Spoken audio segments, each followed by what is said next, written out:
بسم الله والحمد لله والصلاة والسلام على أفضل المرسلين سيدنا محمد وعلى آله وصحبه الطيبين الطاهرين.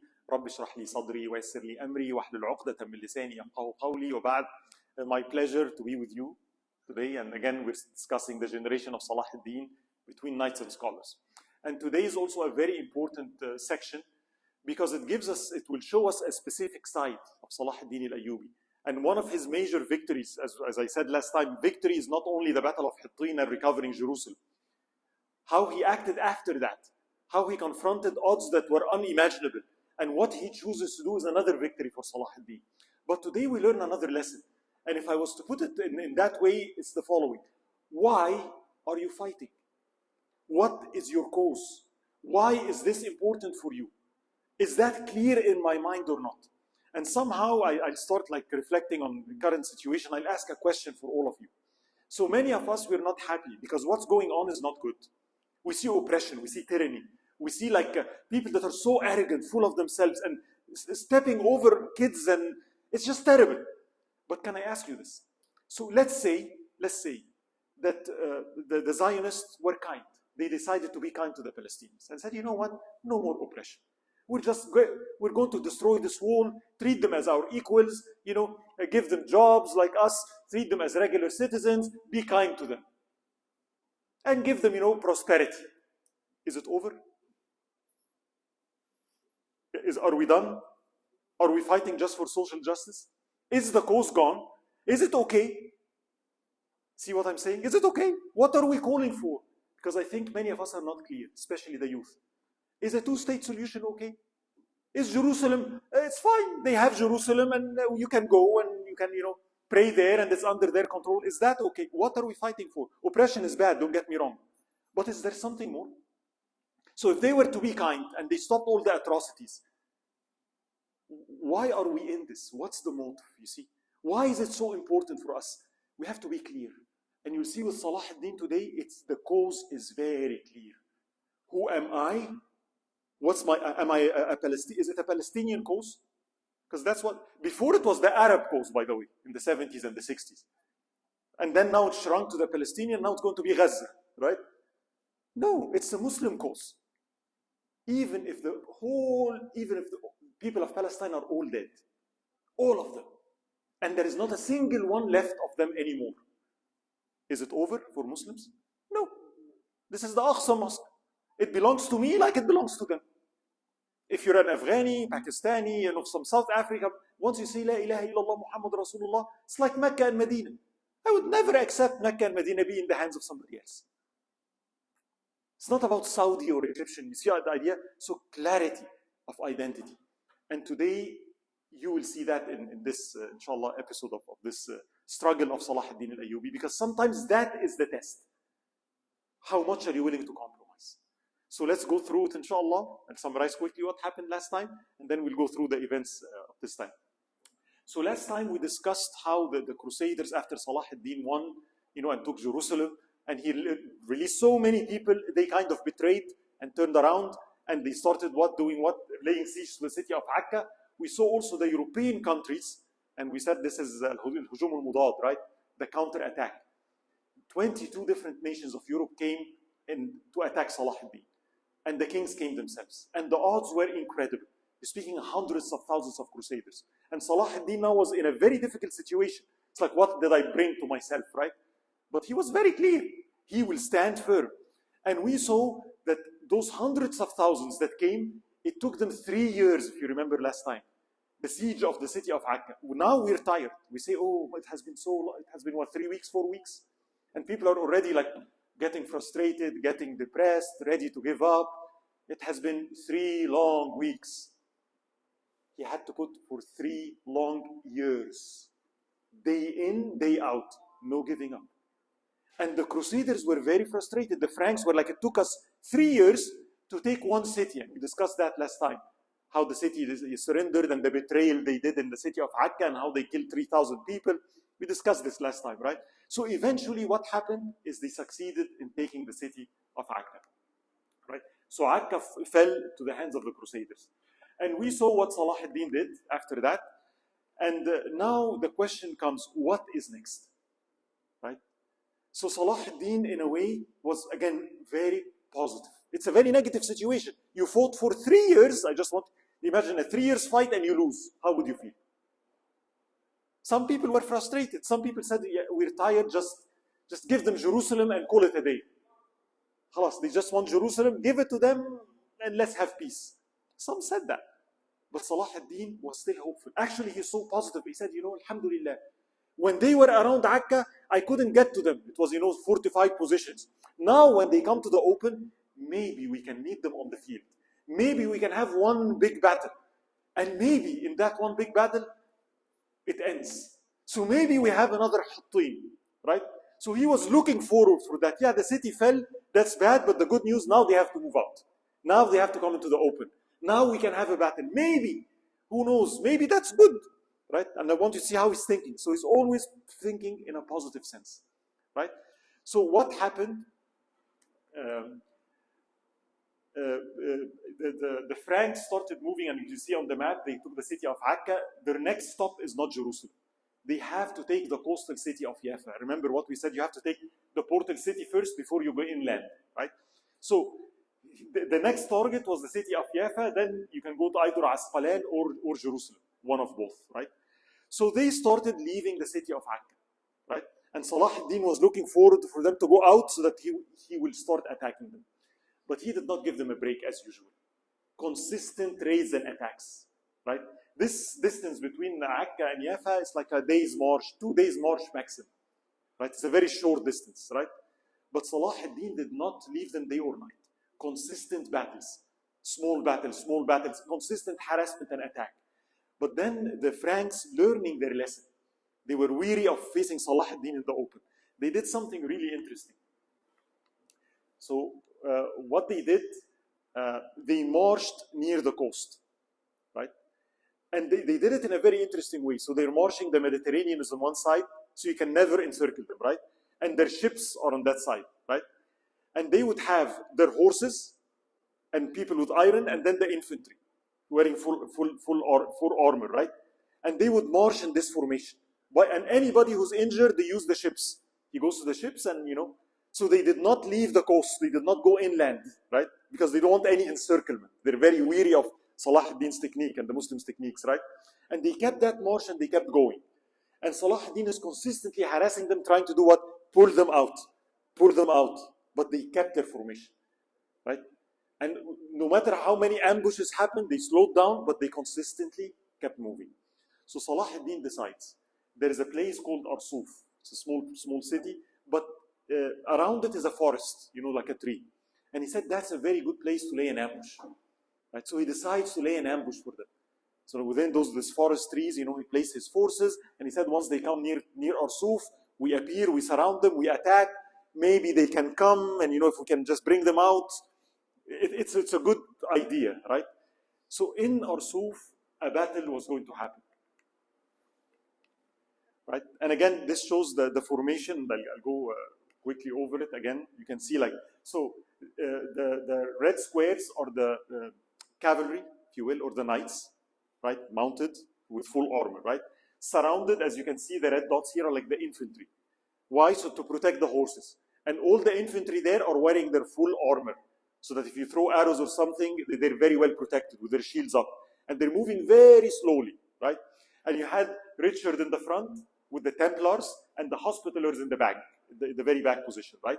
And all of a sudden, Salahuddin comes from the forests of Arsuf, and all of a sudden they see the forces of Salahuddin come, his army, and they try to surround them.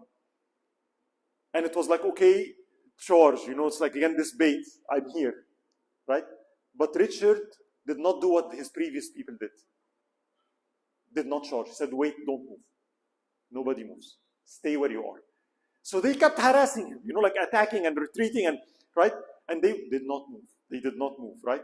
But what happened here is something really interesting. The Muslims, on the other hand, they were so upset. They were so fed up with the Crusaders, especially after what happened in Akka. And their zealousy was, when you're angry and you're zealous, and finally I got them in the open, just let me at them, right? So what happened is something really interesting. The forces of Salahuddin, for the first time, right? The Muslim forces, they started attacking, especially the infantry, right? They just started attacking. And they started defeating the infantry of the Franks. And they really just like, and the Franks started retreating, right? And they said, okay, we're after them. And some of the cavalry, some of the horses, the knights of the Muslims charged, right? And they started, causing a havoc in the infantry, and they started pushing them back. And the Muslims were, yes, we're finally getting them. We're going to destroy them, attack, And Salahuddin, you can see all the front line started doing, once they saw the Crusaders, the Franks retreat, they started running after them. You see what's happening. And this is what? Zealousy. Remember what I said? Emotions are not bad. But if you allow yourself to follow your emotions, you play in the hands of your enemy. It will be used against you. It's right. You're upset, right? You want victory, right? Do it that way without thinking. You give them the upper hand. So please remember that our anger, it has to be controlled, right? So what happened next is they started, especially at the rear end where the hospitallers were, the cavalry, the Muslim cavalry, the knights attacked, and they were just like wreaking havoc. And Richard was ordering everybody, stay put, stay put, stay put. And what happened, as you can see, a gap happened. Now there is no cohesion between the Muslim forces anymore, right? Everybody is like, and they started going. And at one point, when they were so close to the knights, so close to the beach, Richard gave his order. All the knights at one point charge. And again, the Crusader knight, how they look, right? And those are infantry. So once they charged, those infantry, the units were not cohesive. They were not in formation, right? Because they were chasing. They were shocked by this, and it's a massive wave of knights attacking. So what happened was expected. Now the infantry is facing those horses. They could not stand their position. They started getting defeated, right? The knights of Salahuddin that went in, again, not in formation, they could not sustain this attack. So they started getting what? Retreating. And what happened next is something very expected, right? After this charge, they broke through the infantry and they went all the way to the positions of Salahuddin. But now he's left with few of his army, right? And this happened in the center, in the front, and in the back, in the three places. And Ibn Shaddad describes Salahuddin holding firm in his position, giving order to the people with the drums. This is how they signal, how to communicate between your forces for people to gather and hold. And he said, I saw everybody running away, except for Salahuddin and his personal regiment. They're standing in the midst of the Franks, and the army is running. And he said, so I moved from the center to the right. And I saw the same thing. His brother Al-Adil with few soldiers and few emirs, everybody's running, and he said it was a general chaotic situation. And the Muslims in this battle lost severely. What saved the Muslims in this battle is as they retreat, the position that Salahuddin chose, as I mentioned before, Arsuf, there is trees here. There is this forest, right? So what happened? Salahuddin ordered everybody retreat to within the trees. You go in the forest. And everybody ran there. And then Richard, again being wise, because if you remember from before, sometimes the battle, they will chase and the opposite happens, right? He ordered everybody stop. Don't chase. Retreat back to your original formation. Go back to the coast. Don't go into that forest and allow, no, not the same mistake again. So he ordered everybody, stop, do not step inside this forest. That might be a trap of Salahuddin, right? Return back and return back to the coast. And Ibn Shaddad describes this battle of Arsuf.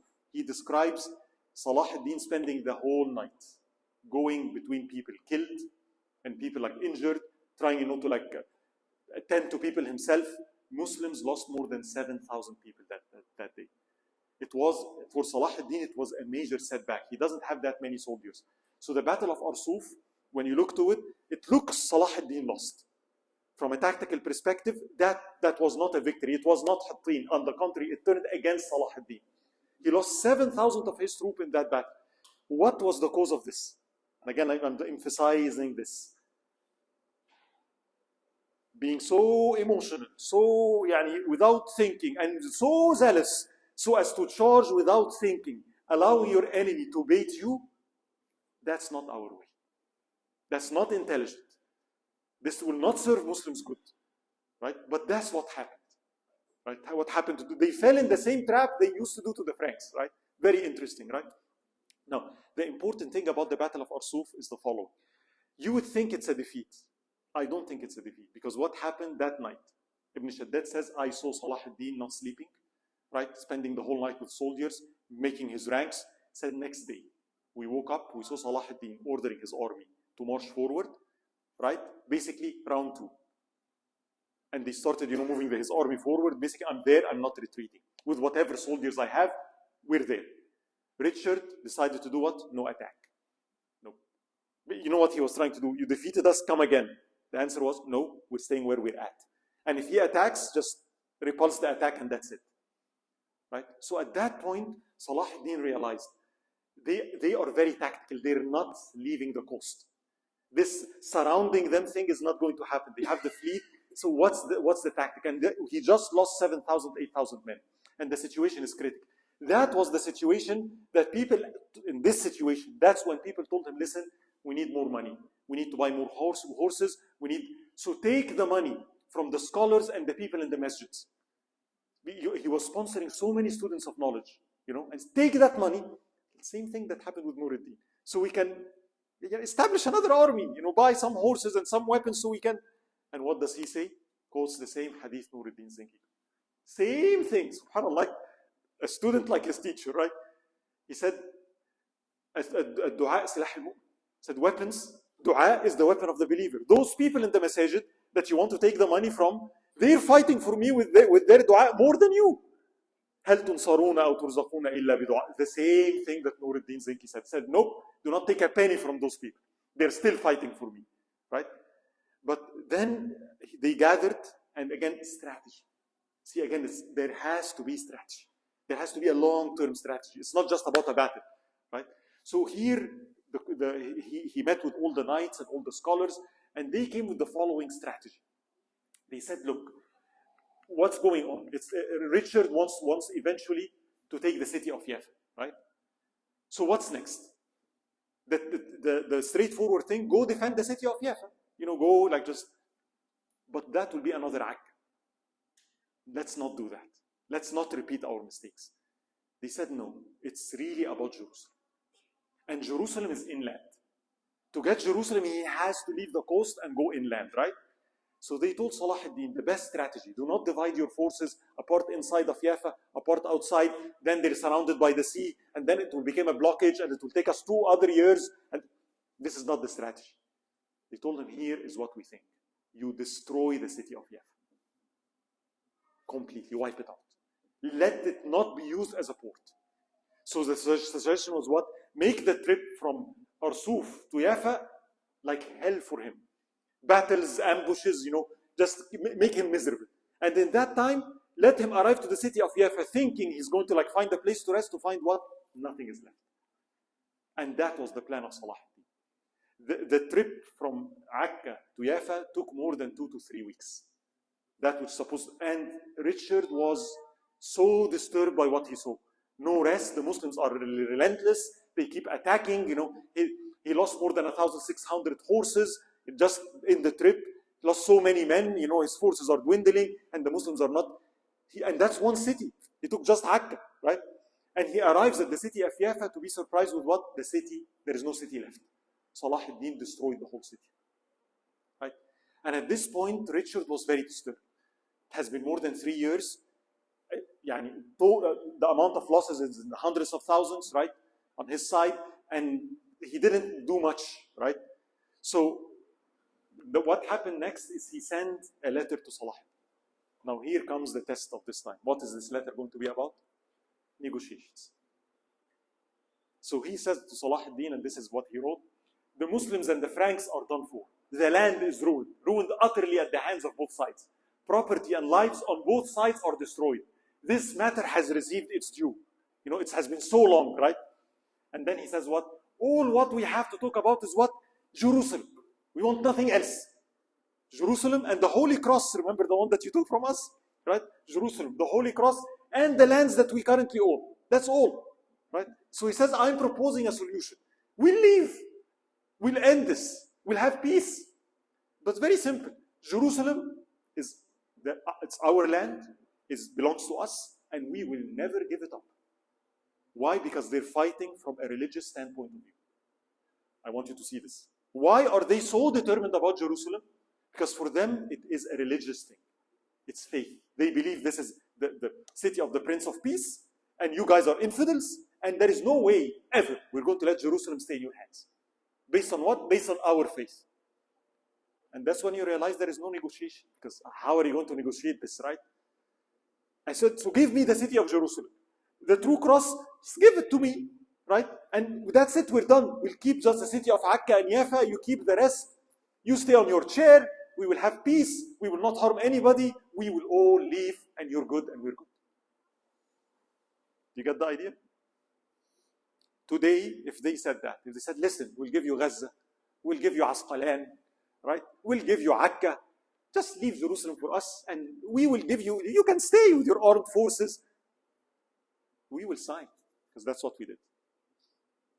Unfortunately, so are we clear? So that was the proposal of Richard to Salahuddeen. Why is it so important for you? It's just one city, Jerusalem. You have been fighting, your lands are destroyed, you lost thousands, you spent all your money, it's ruining everybody. Just let me have Jerusalem. That's all what I'm asking. And he even proposed, you know what, don't worry. I'll have Jerusalem, the Muslims can own the Aqsa Mosque, and I'll give it to them. You can come anytime, and there will be no fortification. Some of the proposal was that, basically, let's have some peacekeepers in there, and let's call it an international city, right? Where we and you equally are there, and just give it under me, and I'll allow you in. You'll have freedom of worship in the city. You're good. Just give it to me. Did you see the idea? When you have paid such a heavy price, now it's very easy sitting like that saying no. But that's a test from Allah, because it's so easy to say what? Ya akhi, just give it, let them go, and we'll take it later. You could have reasoned this way, right? So what Salahuddin did, he sent a message to Richard. And the message was so clear about his stance, right? And this is what, again, we have to be, why are you fighting? Why is this important for you? He says the following: Jerusalem is ours as much as it's yours. Indeed, for us, it is greater than what it represents for you. Why? For it's where our Prophet ﷺ came into the night journey. And it's the gathering place of angels. It's the land of all prophets. We are the inheritors of the prophets, not you. Prophet Dawood is my prophet. Prophet Sulaiman is my prophet. Prophet Musa is my prophet. Prophet Yaqub is my prophet. They were Muslims.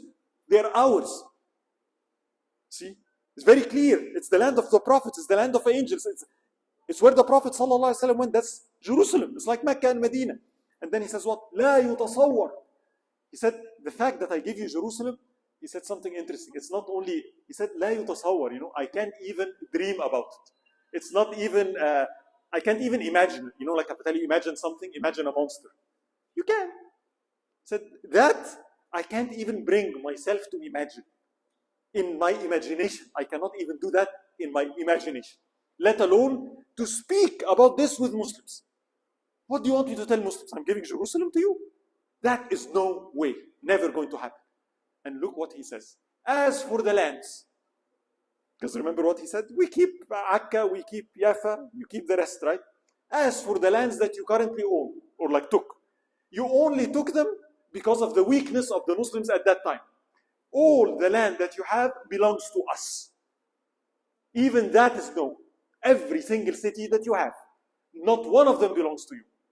And as long as Allah subhanahu wa ta'ala gives us strength, we will fight you for it. You see, this is completely, there is no compromise whatsoever. It's not about even Jerusalem, not even Akka, not even Yafa. No, it belongs to us. Yeah, reality is you own it. This is reality. It's true, but it's because we're weak. But we're never going to say ever. We're never going to say, and we're never going to agree that this land belongs to you. It's not. It belongs to us. And as long as possible, and as long as we will one day get it all back. Every single piece of it. You see how clear the message is? Right? So, no, the answer is there is no way. Right? So apparently the negotiation then did not go well. The next step was the following. So what's next? Where will Richard go? And here happened something that's really interesting from a tactical perspective. There is two directions Richard can go. He can either now go to Jerusalem, inland, take the prize, right? Which is, again, will force him inland where he can be surrounded. Or there's another plan. Leave Jerusalem, go for Asqalan. Why Asqalan? Why is Asqalan important? You know, Asqalan is beside Gaza, by the way, modern day Gaza, as you know. Asqalan is the door to Egypt. So another path Richard can do is what? Leave Jerusalem, go to Asqalan, and then go where? Egypt. Egypt is a big country. You know, he can threaten Salahuddin there. So Salahuddin, now you have to defend two cities. You have to divide your forces because you don't know what he's going to do. Right? It's either this or that. What will he do? And again, everybody gathers. And people tell Salahuddin, we don't have enough numbers to defend both cities. You have to pick one. Either you pick Egypt as it's your base. If you want to defend Egypt, put your forces in Asqalan. If you want Jerusalem is the key, defend Jerusalem. But we cannot defend both. And everybody unites on that. And they come to the conclusion, the tactical conclusion. The city of Asqalan must be destroyed. This city of Asqalan is not even like, it's a huge city. It's a jewel, right? With libraries, you know. And Salahuddin, was like, never, I will never destroy the city. Right? Ibn Shaddad was from Asqalan himself, right? So that's his city, right? And everybody, again, remember the concept of shura. All the commanders, tactically speaking, they say that's the highest possibility and probability of success. Destroy that city. And what happened is Salahuddin orders himself and some of his children with their troops go to the city of Asqalan, gives people, can you imagine the amount of money that you have to give people? Imagine going to a city, you imagine coming to Irvine and telling all of you, sorry, you have to leave. Leave where? We don't have money. I have to compensate you. And Salahuddin was very generous, compensating every single, as much as he can. You see how it's like draining, right? And he started giving the orders, destroy the city of Asqalan. Ibn Shaddad was there. And he saw Salahuddin, and he said the following, by Allah, losing all my children, all of them, losing all of them, is less painful than destroying one stone from that city. But then he said, but what can I do? If it is the decree of Allah, and it is the choice of, the only choice that we have, I have to comply. La hawla wa la quwwata illa billah. And they start demolishing the city of Asqalan. Right? And again, what happens to the surprise of Richard? Richard goes, there is no Yafa and there is no Asqalan, right? Now he has to even rebuild and they're attacking him. It was just a nightmare for the Crusaders. Their forces started to dwindle, right? At this point, Richard does something very interesting. He says, okay, negotiations again. Because he's tired and he's like, this is going nowhere, right? So he said, I got a solution. Notice that I got a solution that will solve the problem. He says what? He calls Salahuddin, and Salahuddin orders his brother Al-Adil to go, negotiate with Richard. He said, I have a solution. What is it? He said, I propose the following. I have my sister here, Joanna. She's a widow. Why don't you marry her? Al-Adil will marry my sister. You're the king, she's the queen. You both rule over Jerusalem, right? And we have joint forces together. And as a dowry, I'll give her the city of Yafa and Akka. And Salahuddin will give, and they will both rule this as a king and the queen. All good, all happy, everybody's good. Right? Of course, Al-Adil was what? Why not? Good proposal, right? Right? So some people said what Richard really wanted, this is not, we don't know for sure. He knows that Salahuddin would not agree. So what he wanted is the following. He was playing a political game. He was putting a rift between him and his brother. That, you're like, see, you'll be the ruler, but your brother doesn't agree. And then what happens? A rift happens between him and his brother, and Richard can, you get the idea?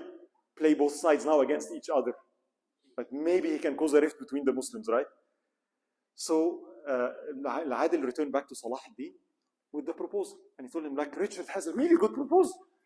And he suggested I marry his sister, right? And I'm the king and she's the queen. We rule Jerusalem. And he ends this and we were good.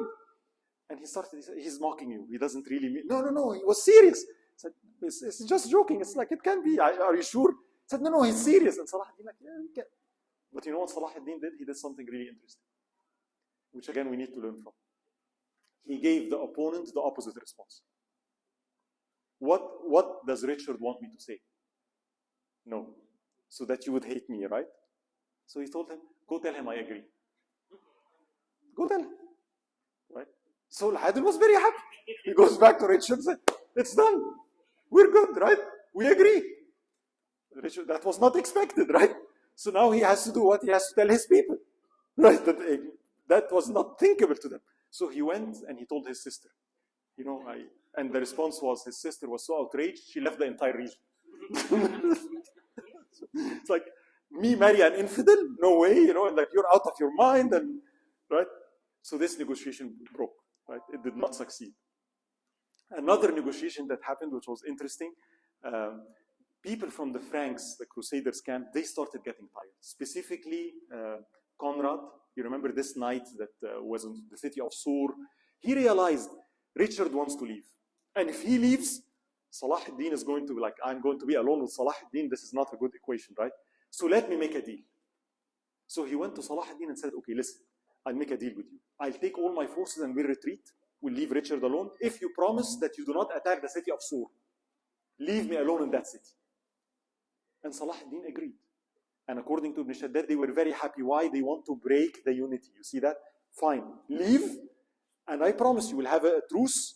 You will be safe in the city of Sur. Just take your soldiers and leave. And negotiations started to happen. This would really weaken them, you know. And something really interesting happened. One day, Sunday, right after church, Conrad goes and some of the, you know, monks and what have you there, they want to have lunch with him. And he goes with them. One of them takes his dagger, stabs Conrad to death. An assassin. Our friends are back. Same thing, Friday, Sunday, right? Interesting, right? So an assassin kills Conrad. And everybody, who did that? Oh, Salahuddin did it. You see, like the idea? Now Richard used that, like, look, those Muslims, they killed Conrad, right? We know that it's not Salahuddin. Actually, everybody said we were very sad because that was actually bad to us. Who did it? Who do you think? Richard, exactly. They did it. He saw him as a threat. He wants control, and this man is a threat to him. So let's get rid of him, and at the same time blame it on Salahuddin. People will get around me. I have control. So he was the one that actually ordered that, and later he's going to be tried for it in Europe when he goes back. Actually, there was a trial. They accused him of doing this, right? So Conrad got killed by the assassin, and this attempt did not go well, right? And at that point, they were left with, okay, what's the next choice? Now Richard has to face the difficult step. If he wants to go for Jerusalem, he has to go inland, which is what Salahuddin was waiting for, right? And at that point, Salahuddin orders all his troops. It's about Jerusalem. So every single soldier, right, around, a part inside, a part outside. And he spent the time fortifying the city, even himself. Ibn Qudamah, he saw that. He said, I went. He describes it. He has a very beautiful saying about Salahuddin. That's Muwaffaq ibn Qudamah. He said, in this period, I visited Jerusalem, and I saw Salahuddin. He said, I saw Salahuddin and his men around him. And he gives us a glimpse about this. He said, I saw a king that is so beloved, yet so revered, so near to people, yet has such a reverence and awe in front of their eye. And I attended his session with his friends, and I found it a session of ilm, and a session where everybody there is speaking either about fortification, fiqh, hadith, Quran, right? And he said, I saw him spreading food, everybody's eating, and I saw him himself going, carrying stones on his shoulder. And all, even Al-Qadi al-Fadil, everybody is taking a role model out of him. They're following Salahuddin. Said he was so keen to fortify the city of Jerusalem himself, right? So he gave us a description about how Salahuddin was in that period, right? He was not in a state of distress, and he said, actually, I found it's a very pleasant place to be. Everybody's at peace in the midst of this. Yet they're working very hard to fortify the city of Jerusalem. So Salahuddin's plan was, finally, they're going to go inland. His plan was what? All the wells from the coast to the city of Jerusalem, poisoned, no water. So now you have to bring water in. And guess what Salahuddin will attack? Your supply lines. I'll give you no supply. And going inland, and it was winter time, some sleet and mud and rain, and it was terrible. So he made it really consistent battles happened in that period. Salahuddin did not leave them to move an inch except a small battle, not a big one. He would surround them, attack, day attacks, night attacks, supply line attacks. Death was increasingly happening among the Franks, right? And they were just moving like a snail towards the city of Jerusalem, right? And Richard was very, very disturbed. As a matter of fact, during this period, something also interesting happened. Richard fell sick, right, with a very high fever. And what this is recorded in our books, Salahuddin sends to Richard some snow and ice from the mountains of Lebanon to cool his temperature down, together with some juice and apple and and he was very touched, right? And people blame Salahuddin, like you're your enemy, right? And he said, I'd rather fight him than anybody else. He said he's just one man, right? They will remember that for us. He's very chivalrous in the way he acts, right? And that you have to understand, something was happening in the Franks camp. Now they're seeing the Muslims. Even Richard started to admire not only Salahuddin, his brother, the knights with him, the Muslim ambassadors. Something started to happen in the hearts of the Franks, which is what the Muslims aren't that bad after all. They're not really infidels. They're actually wise, intelligent, respectful, noble, courageous, kind, generous, you see? So the image that the church is putting in our head is not adding up. You see what's going on? So they became themselves disturbed with what they're seeing. They were supposed to be barbaric infidels. They keep their word. Look at how they act. Look at their chivalry. Look at their intellect when we discuss something. Look at their civilization. Even their clothes, the juice they drink, the way they clean themselves. That was very admirable.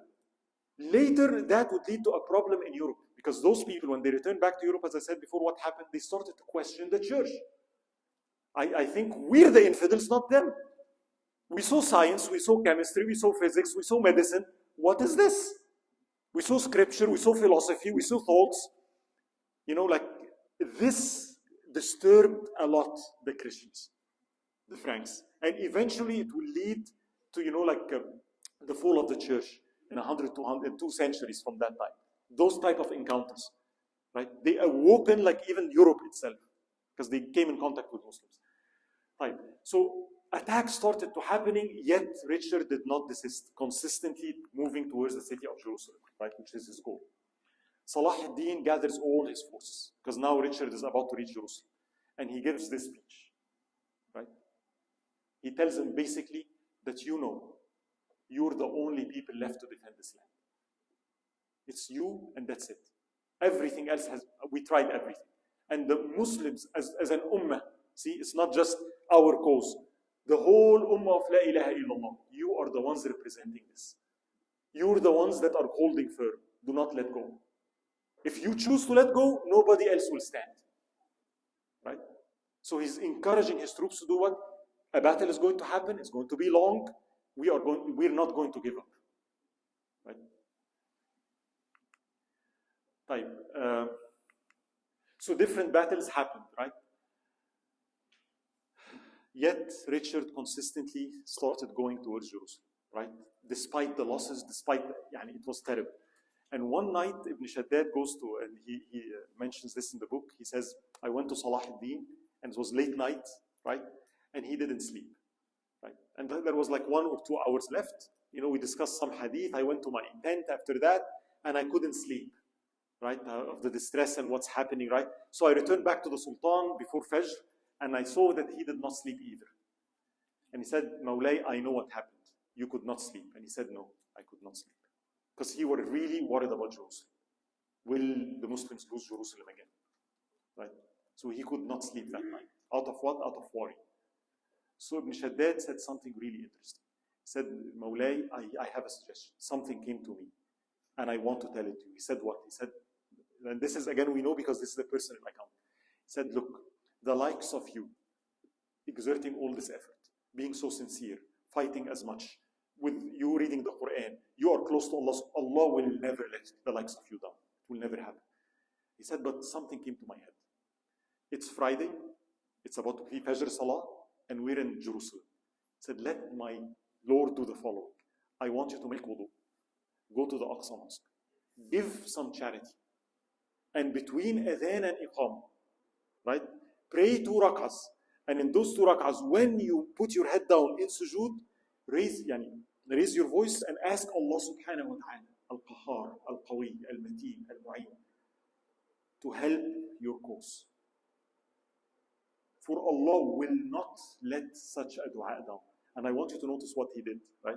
He combined many things. Giving charity with what? Not any masjid, the Aqsa Mosque. Between adhan and iqamah, there is a hadith. Dua between adhan and iqamah, it's a moment. And where? In sujood. Before Fajr. You see, like he's combining everything. And he said, the likes of you, with this heart of yours, you combine this and you do it sincerely with charity, that dua, there is no way Allah will turn that down. And he said, I watched as Salahuddeen went. And I watched him giving charity. And I watched him making this dua and bowing down in sujood. And I saw his tears coming out. On his gray beard at that point, 50s now. 50s and he's still fighting, right? And he said, I saw the intensity of his dua. And he said, this very day, after Salat al-Fajr, news came to us. What's the news? The Franks stopped. They're not marching anymore. News came to us. They are starting to dispute among them. Richard gathered everybody and said, is this even doable? Can we even do this? And everybody gathered. The Templars and the Hospitallers, and the division happened. And the Templars and the Hospitallers, and they told Richard, this is very undoable. And Richard said, describe the city for me. And they described the city and the fortification and what Salahuddin did and the army he has. And Richard said, what? This is a city that is impossible to take as long as Salahuddin is alive and the Muslims are united around him. Especially that Salahuddin is inside Jerusalem himself. Yes, it's him, not anybody else. Said this is a city, this situation, said we can't do anything. If we try to attack the walls, they'll come from outside. We attack them from outside, they'll come from inside. We will be trapped inland. It's an ambush. And the Templars, the hospital said the same thing. They said it's a no way. We cannot do this. It's not doable. And they stopped and they retreated. Now the interesting part wasn't the dua of Salahuddin. Because sometimes you don't see that, right? Allah's muqallib al-qulub, right? Yeah, it's his strength, what he did, his fortification, all the efforts he did along the way. He did his, but at the end of the day, the hearts belong to Allah. And maybe one dua from a person, see, the best dua is not the dua when I'm doing nothing. The best dua is the dua while you're doing something. The best dua is like the Prophet ﷺ is in the battle of Badr, in the battlefield. So if I want to make dua to Palestine, do it when you're doing something. Maybe I'm responding. Maybe I'm sending a charity. Maybe I'm in a demonstration. Maybe this moment when you are exerting all what you can, right? And then you make dua on the arena. That's the most powerful dua, right? Dua is not, again, an excuse to be passive. This is not what it is at all. Yet it's necessary. Right? And this is what Richard said, what I discussed with you. So what happened next is Richard decided, khalas, we can't take Jerusalem. So he decided, okay, let's go north. Maybe we can go, I still have some forces, maybe Saida and Beirut, I can still take some cities there while Salahuddin is in Jerusalem, right? So he gathered his forces by sea and he started sailing to do what? Saida and Beirut, let's attack those cities. Salahuddin does something really interesting, orders his forces, open the gates of Jerusalem, get out, full gallop, and they go towards the city of Yafa, right? And this, of course, Richard built fortification around that city. And they started surrounding the city of Yafa. And Salahuddin orders trebuchets and catapults to be built. They start, throwing stones. And in the first day, they broke the walls, right?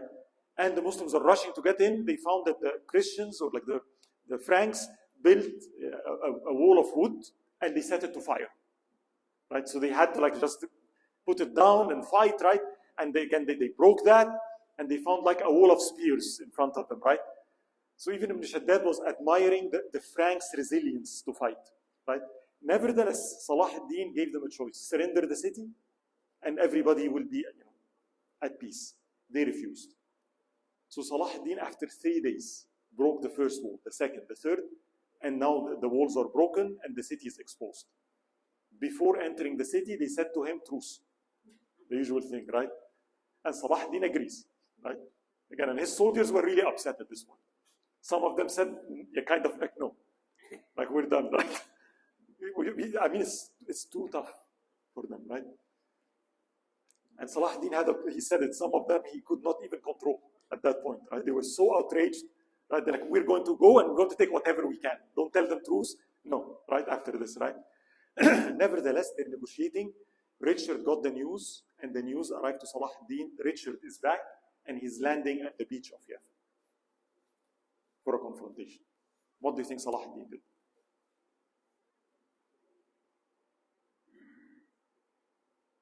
He ordered his forces, gather, retreat, leave the city. Why? Face him. No. What's our tactic? It's all about Jerusalem, right? I will not be entrapped inside of Yafa and then surrounded by Richard and then Jerusalem's exposed. No. This is not a wise tactic, see? It's not wise. It's not a good tactic. Why did we do this? It's a message. If you leave, we attack. You cannot even go north, right? You see, we delivered the message. That was the purpose, right? That's it. But I'm not going to fall in his trap, right? Like, fight me, man to man. No, thank you, we're not fighting, I'm retreating. A coward, call me a coward. Of course, it didn't happen, right? As a matter of fact, Richard sent a letter. He told some of the knights of Salahuddin, right? When he landed in Yafa and he saw what happened, he said the following. He said, this sultan of yours is a great man. Islam has no greater king on earth, mightier than him. And he said, by God, he's great. Your sultan is the greatest sultan that Islam has. I could not have imagined that he would take the city of Yafa in 3 months. How did he do it in 3 days? That's unimaginable. And then he said something, he said, why didn't he stay and face me? Why did he just leave? Right? I barely arrived and then he left. Then he says the following. Greet the sultan for me and say, for God's sake, give me what I asked for so that we can make peace. This matter have to have an end. My lands overseas are in ruin. Please tell the sultan, let's negotiate again. I'm tired of this. And he starts opening negotiations with Salahuddin again. Right? And the negotiations again, he sent to Salahuddin the following. He said, fine, you keep Jerusalem. I'm not going to say Jerusalem anymore. Done with Jerusalem. Right? But what else? He said, the lands that we have, let me keep them. Akka, Yafa, Asqalan, right? And we have a truce. And the truce will be for 3 years and 3 months. Salahuddin's response, I cannot give you Asqalan specifically. That's the entry to Egypt, there is no way. Right? And Salahuddin told Ibn Shaddad the following. He said, I do not at all want to do any kind of peace treaty with him. The scholars, the knights, everybody was saying to Salahuddin, what? Just, khalas, you broke it. He does not want Jerusalem. Khalas, he's ready to give you Asqalan. Let them leave. Because what does it mean? The Third Crusade failed. They came, spent 3-4 years, hundreds of thousands. What was the end? They left, and they only can take what? The city of Akka and Yaf. That's it. Let them leave. We'll get those cities later. So everybody was like that. Salahuddin's opinion was very wise. He said the following. He told Ibn Shaddad person, he said, the reason I don't want to say yes, those people are so determined. They are going to come back. And I am afraid something will happen to me. And the Muslims, pointing to his own kids and the leaders, if I'm not there, those people, pointing to his own kids, you will see, every one of them will take a city. Everyone will, peace. Peace means what? They'll be so relaxed. See, when we're challenged by a monster, we stand up. The best way to get a Muslim is the opposite, ease. In the time of ease, what happens? We relax, we get used to easy way of life, and nobody wants to fight anymore. I said, that will happen. Those people, my own kids, everybody will take a city and a place, and then those people will come back, and they will not fight. And we will end up losing Jerusalem again. My idea, as long as I'm alive, I need to kick them from every single city. Because I'm afraid of the future. I know they'll do this. And he told Ibn Shaddad, if you live long enough, you will see what I'm speaking about. Nevertheless, everybody, including scholars, told Salahuddin, you just let him go.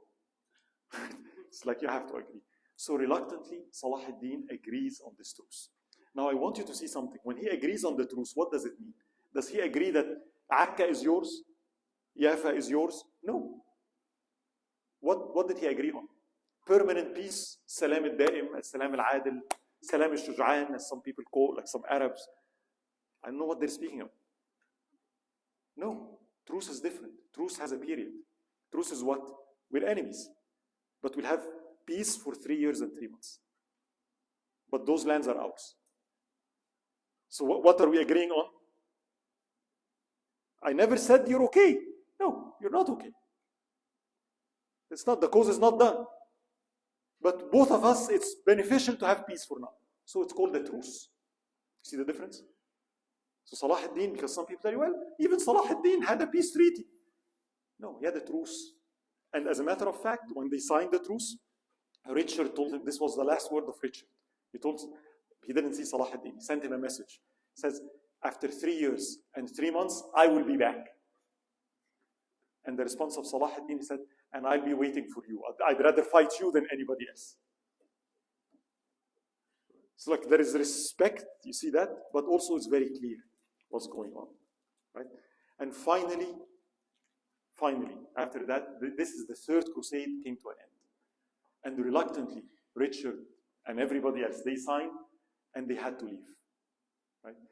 One of the things reported by Ibn Shaddad, Balian, the master of the Hospitallers, who led attacks against Salahuddin in Jerusalem when he was besieging it. He went to Salahuddin. Salahuddin knows him. Remember, there is a relation between them. And Ibn Shaddad said, I asked him personally, how many were you in those years, 4 years? What were your total number? How much did you count? According to Ibn Shaddad, he said, we counted more than 500,000 over the years that came. He said, on your hands, more than 100,000 died. With disease and famine and things like that, double that amount died. So we lost between 200 to 300,000 people. This is how bloody this situation was. This is what Salahuddin had to face. 500,000. And yet he did not give up.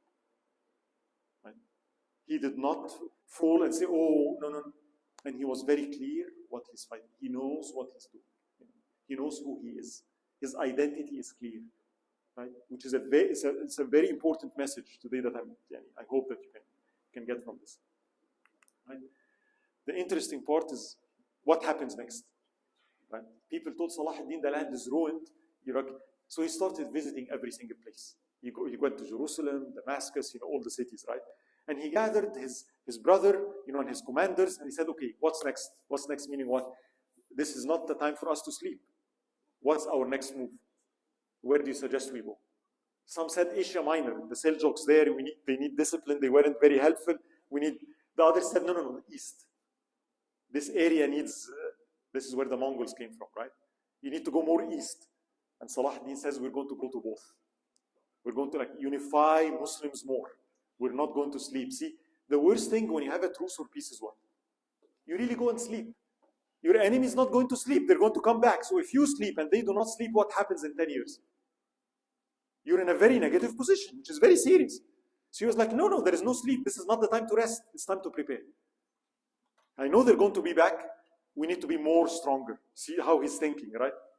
Very important, right? So we're going to go to two regions. We're going to unify more Muslims. And he goes to Damascus, and something really interesting happened.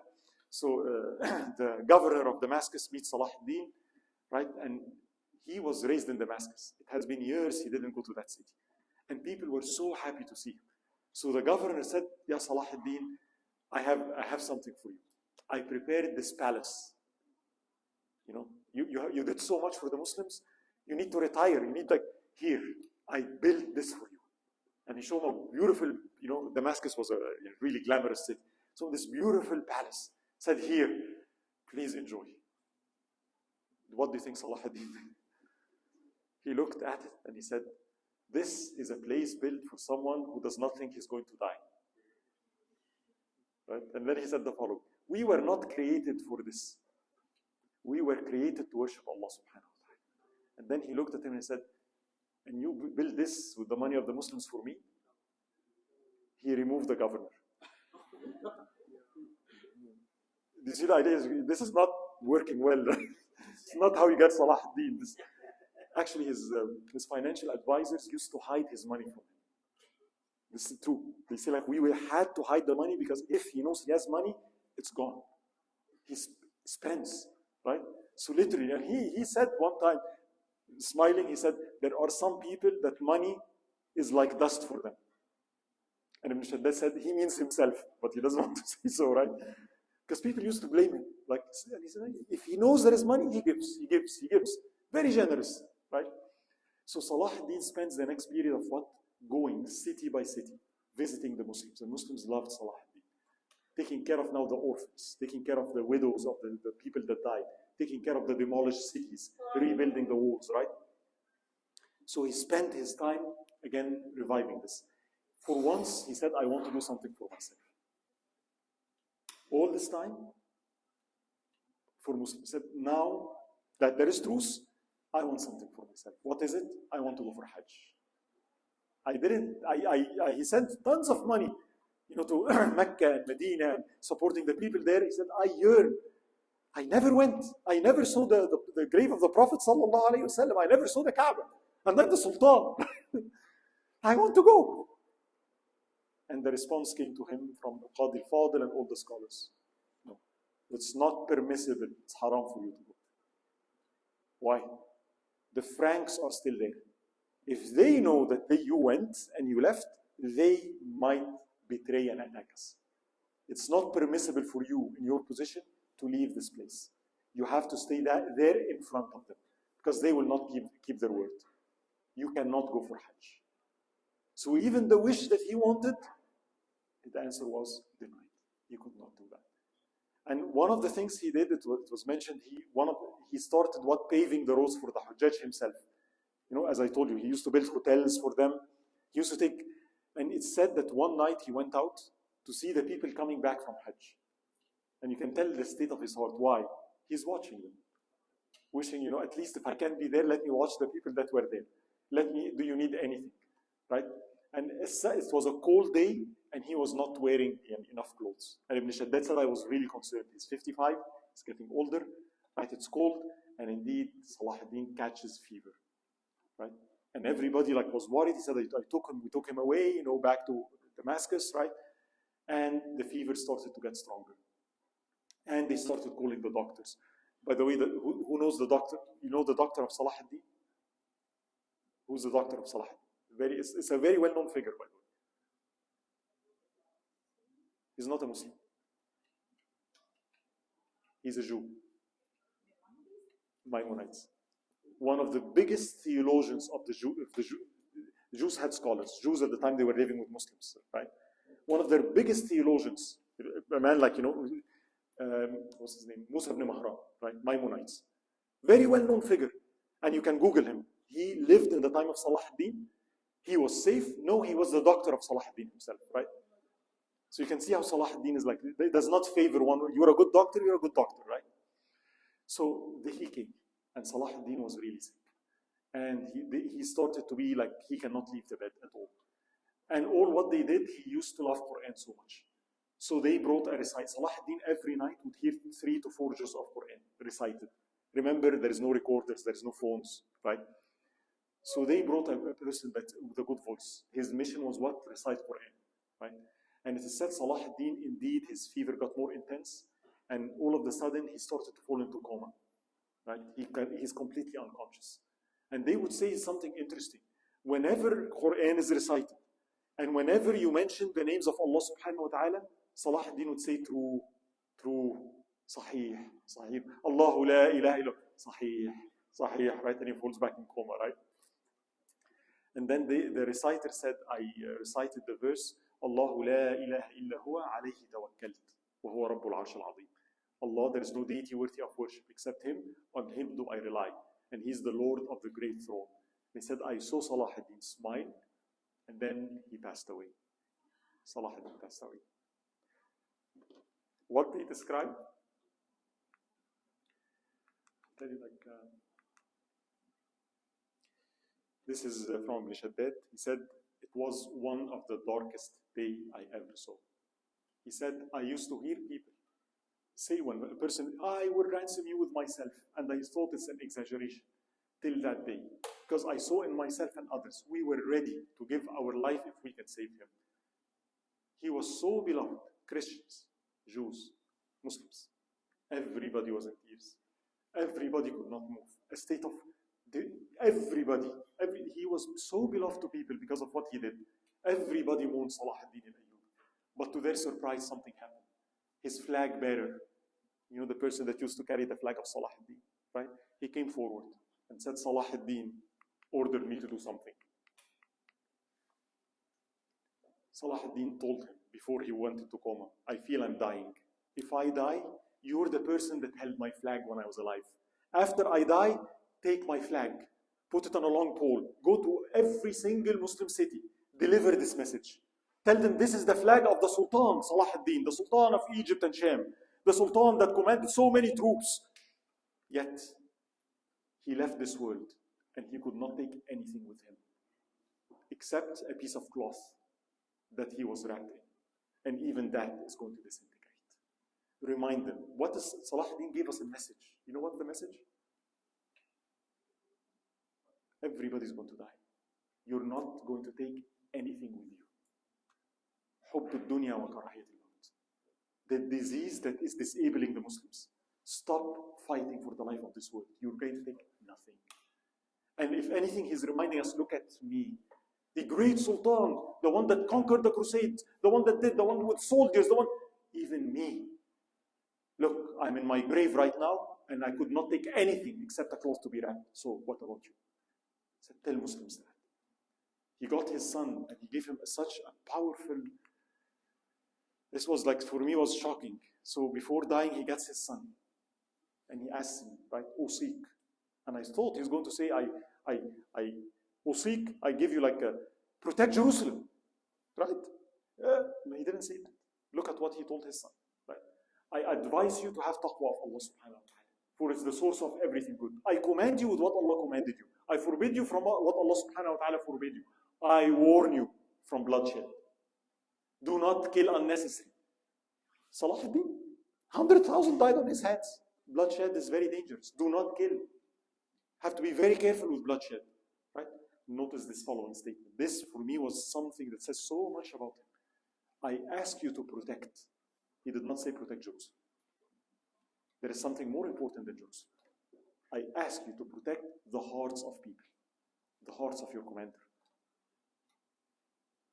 The hearts of people are the most valuable thing. Those people that you rule over, have you ever seen a politician that says that? My duty is to protect your heart, to give you a sound heart, to give you a clean heart, to give you good morals. I'm going to protect not only outward, inward. Your akhlaq is important. He did not say protect Jerusalem. Jerusalem is a means to please Allah subhanahu wa ta'ala. The goal is the pleasure of Allah subhanahu wa ta'ala. So his, which tells you a lot about Salahuddin. And notice the last word. Do not envy anybody. Death leaves nobody. Do not, oh, he has, and this. Don't think this way. This was the advice of Salahuddin. Right? And people gather around Salahuddin for the burial, and they're shocked with one thing. Another shock of his. The Sultan of Egypt and Sham does not have enough money to buy his own shroud. He doesn't have money. Where is his money? Charity. 12,000 horses in the Battle of Akka. He was rich, but he does not have enough money saved for his own burial. And scholars came, and it was Muhyiddin ibn Zaki, one of the great Qudah, that came, and Ibn Shaddad said, I couldn't witness al-ghusl, like washing the body. And they started, like takfeen, right? Like putting the shrouds around Salahuddin. And it said it was a dark day in Damascus. And said the funeral prayers, hordes of people came. It said it started Fajr Salah all the way till Maghrib. People would come, pray funeral, and leave. The masjid is like, it kept happening the whole day. And then he said, finally, we took the body. And he said, Al-Qadi al-Fadil, the judge of Egypt, he went inside the grave with Salahuddin. And he took Salahuddin's sword and put it beside him. And he said, this is a sword you lean on as you go into Jannah, inshallah. Which is like a very interesting gist, right? He was so beloved to scholars. And then Al-Qadi al-Fadil came to his kids and he said a very powerful statement. It's like, subhanAllah, very powerful, right? He told his son the following. He said, I'm out of words. The amount of grief I'm feeling, I have no words to give you. But if you're seeking my advice, here is my advice to you. He's telling his children. If you stay united, the worst of our news, the worst thing that happened to us is the loss of Salahuddin. But if you differ, the children of Salahuddin, the most minute of bad news is his loss compared to what will happen next. Stay united. Do not disunite. And if you do, the loss of Salahuddin is nothing to this ummah compared to what this ummah will face. Salahuddin lived, he ruled for 23 years, 17 years on a horseback. In his time, more than 80 cities and forts got liberated on his hands. As I told you, he was so generous, so giving. One time even his brother came and told him, why don't you give me this land? And he said, أَظَنَنْتُ أَنَّ الْبِلَادُ تُبَاعُ. Do you think that because I'm a ruler, I own the cities of the Muslims? No, they belong to the Muslims. They don't belong to you. I'm not going to give you anything. This is not up to me to give whoever I want. Right? Salahuddin, the thing about him is his compassionate heart. He used to help those who have been defeated. He used to go for the weak. He used to go for the orphans. He used to go for the women that, widows. He was known for that.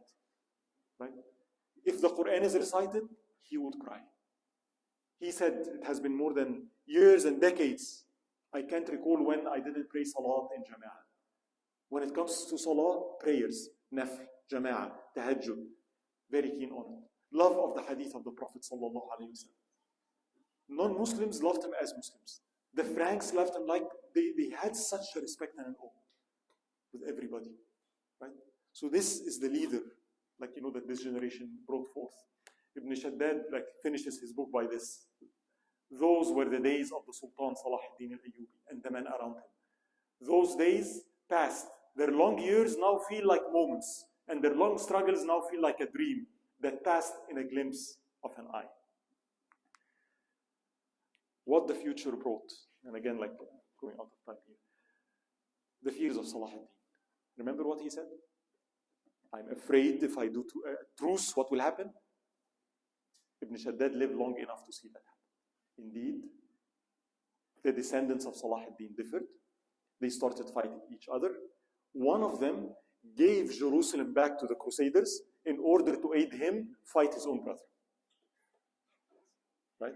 So we entered into another era of what the Ayubiyin, right? The fragmentation, starting to fight each other, especially Egypt and Sham. There became a fight between both of them, right? Jerusalem was indeed lost again. The Crusaders came multiple times, not once. 5 more Crusades, came to Egypt, to Sham. They did not leave us alone. So what he said really happened. And Mushaddad lived long enough to see that, right? So what happened, right? There were darker times to come. Right? So again, we had the time of Salahuddin. After that, a very dark time came. The Mongols. While the Muslims were disuniting, where the Crusaders are there, an unexpected attack from the east. The Mongols. The Mongol invasion happened. And Jerusalem, Baghdad fell. And the Khilafah was abolished on the hands of the Mongols. And they went so close, up till Damascus. What saved Islam was something really interesting. As many scholars said, the schools that were built. Because there was the rulers were corrupt, true. But guess what? There were still scholars. The people were still good. You can have corrupt rulers, but the people, there is still those entities that are separate. The rulers do not control. There were still scholars, like Al-Izz ibn Abd al-Salam, like I'm going to show this. right? So this is a timeline extending beyond our period, right? By the way, when were the Crusaders expelled? Took 200 years. So it's not as bad. It happened before. They took Jerusalem. 200 years, we kicked them out. So how long has it been? That will happen again. Don't worry about it. There were 8 crusades before, 9 crusades. This is the 10th. So don't lose hope. Happened. It's not chapter 1. This is chapter 10 for us. Right? The only difference is what before it was the cross, now it's the Star of David. That's it. Same claims. This land is ours in the name of the Bible. This land is ours in the name of the Torah. Same story. Nothing changed. And traitors, same story, right? Happened before. So don't lose hope. Can happen again, right? Okay. So they were expelled on the hands of the Mamluks, and it was very interesting. Again, I'm going to see this in one line. One of the things that Salahuddeen and Nuruddin did was they would buy, slaves, and what do? They would train them. They would treat them very well, educate them in Islam, in fiqh, and right, treat them like children, right, and in the arts of war. And those Mamalik became very loyal to. They loved their Ustadh, right? So Salahuddin had his Mamalik, Nuruddin had his Mamalik, and they were really good people. When it comes to knowledge, when it comes to ilm, when it comes to fights, when it comes they were very powerful, right? So later on, this Mamalik thing grew. And eventually, they took control and they took Egypt. And they were, like when you hear the word samurai, like those, Mamalik was something like that. They were formidable warriors, right? And in their time, they defeated the Mongols and they defeated the Crusades. On their hand, 100 years later, the Crusaders were defeated. But only because of the presence, the scholarship continued. So we spoke about Imam al-Ghazali, Sheikh Abdul Qadir al-Jilani, Ibn al-Jawzi. It didn't stop. We had Al-Izz ibn Abd al-Salam, Abu al-Hasan al-Shadli, Ibn Ata'illah al-Sakandari, right? And look, now comes people that you know, Ibn Taymiyyah, Ibn al-Qayyim, Al-Hafiz ibn Kathir, Ibn Hajar al-Asqalani, you see. The schools were there. This is where we got those people. So what Salahuddin did and his generation was more than just recover Jerusalem. They built something that even when the rulers went corrupt, it continued giving. The soul, the heart of the ummah was still beating. That's how we were revived. Because it was not about one person. Right? So today, that's the question. Where are those schools? Where are those scholars? This is what we need. This is what saved Islam before. This is, I think, Wallahu ta'ala alam, what can save Islam today. Yes, it took 70 years for Salahuddin to come. If you don't plant a seed, you will never get a flower. But plant a seed, you will not get one flower, you'll get multiple flowers. The more you cut, the more it will produce. Isn't it true? So plant the seed. Nizam al-Mulk, the one that started this, he didn't live to see all this. But thank God, alhamdulillah, for people like him. So I ask Allah subhanahu wa ta'ala to make this of benefit for me and you. I ask Allah subhanahu wa ta'ala to make us among the people that join and establish some generation like the generation of Salahuddin. I ask that our kids would be inspired by this, wake up and carry the responsibility. I ask Allah subhanahu wa ta'ala to aid our brothers and sisters in Palestine. I ask Allah subhanahu wa ta'ala al-Jami' to unite the Muslims on La ilaha illallah Muhammad Rasulullah. I ask Allah subhanahu wa ta'ala to make us realize that victory will not come from outside of us, it has to come from within us. To stop looking for other people, stop blaming other people, focus on ourselves, revive ourselves, and thus receive the victory that Allah subhanahu wa ta'ala will grant. سبحانك اللهم وبحمدك لا إله إلا أنت أستغفرك وأتوب إليك. جزاكم الله كل خير.